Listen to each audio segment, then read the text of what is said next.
Thyroid என்பது ஒரு நோய் அல்ல. நம் உடலில் ஏற்படக்கூடிய ஒரு பற்றாக்குறை நிலையின் வெளிப்பாடாகத்தான் நாம் இதை பார்க்க வேண்டும். மிகவும் முக்கியமாக இதனுடைய பாதிப்பில் இருந்து நாம் முழுமையாக விடுபடுவதற்கு அடிப்படையாக நாம் தவிர்க்க வேண்டிய உணவுகள் மிக அத்தியாவசிய பங்கு வகிக்கிறது. அப்ப அந்த தவிர்க்க வேண்டிய உணவு பட்டியல்ல முதல்ல வரக்கூடிய முதல் 3 எது அப்படின்னு சொல்லி பார்த்தீங்கன்னா, அந்த குளூட்டன்னு நாம சொல்லக்கூடிய கோதுமையை முழுமையாக நீங்க தவிர்க்க வேண்டும். 2வது சுகர். அதை நீங்க கண்டிப்பாக அவாய்ட் பண்ணணும். அதுக்கு பதிலாக அந்த வெள்ளை சர்க்கரைக்கு பதிலாக நீங்க நாட்டு சர்க்கரை எடுத்துக்கொள்ளலாம், இல்ல கருப்பட்டி எடுத்துக்கலாம், பனவெல்லம் எடுத்துக்கலாம், பனங்கற்கண்டு எடுத்துக்கலாம். அடுத்து 3வதாக பார்த்தீங்கன்னா, இந்த ப்ராசஸ்டு ஃபுட்ஸ் இது எல்லாத்தையுமே நிச்சயமாக நீங்க தவிர்க்க வேண்டும் அடிப்படையாக. அடுத்ததாக நாம் தவிர்க்க வேண்டிய மிக முக்கிய 5 உணவு பட்டியல்ல முதலாவதாக இருக்கக்கூடியது இந்த சோயா. இந்த சோயா நம்மளுடைய தைராய்டு கிளாண்ட் அயோடினை அப்சார்ப் பண்ண முடியாத அளவுக்கு அதற்கு ஒரு சிரமத்தை கொடுத்து, இதன் காரணமாக அயோடின் டெஃபிஷியன்சியை உண்டு பண்ணி தைராய்டு கண்டிஷனை உருவாக்குது. அது ஹைப்போதைராய்டா இருக்கலாம், ஹைப்பர் தைராய்டா இருக்கலாம், இல்லை ஒரு ஆட்டோ இம்யூன்ல ஹாஷிமோட்டோ தைராய்டிஸாக இருக்கலாம்.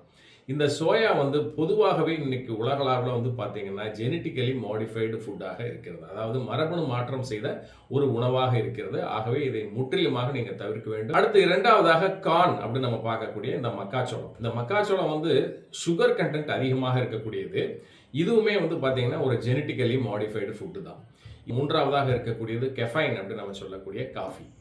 இது இனிஷியலாக நம்மளுக்கு ஒரு ஊக்கத்தை கொடுத்த போதிலும் ரெகுலராக எடுத்துட்டு இருக்கும்போது இது ஹெச்பி ஆக்சிஸை அஃபெக்ட் பண்ணும் அப்படின்னு சொல்றாங்க. அதாவது ஹெச்பின்றது ஹைப்போதலாமஸ் பிட்யூட்டரி ஆக்சிஸ். 4வதாக பார்த்தீங்கன்னா இந்த பேக்டு ஃபுட்ஸ். இந்த பேக்டு ஃபுட்ஸில் இது கெட்டு போகாமல் இருக்கிறதுக்காக அதிகமாக உப்பை இதில் சேர்ப்பாங்க.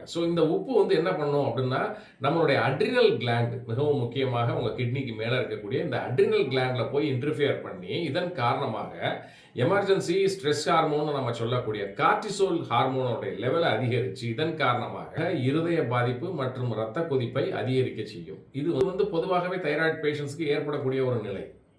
அடுத்தது 5வதாக பார்த்தீங்கன்னா இந்த வெஜிடபிள் ஆயில்ஸை அவாய்ட் பண்ணணும். இந்த வெஜிடபிள் ஆயில்ஸ் மிகவும் முக்கியமாக கெனோலா ஆயில், அடுத்து சோயா ஆயில், அதுக்கடுத்து சன்ஃப்ளவர் ஆயில். இந்த 3 ஆயிலுமே நீங்கள் அவாய்ட் பண்ணிடணும். இதற்கு பதிலாக நீங்கள் ஆலிவ் ஆயிலை தாராளமாக எடுத்துக்கலாம். செக்கில் ஆட்டில் சீசேம் ஆயில் அப்படின்னு நம்ம சொல்லக்கூடிய இந்த நல்லெண்ணெயை நீங்கள் தாராளமாக பயன்படுத்தலாம்.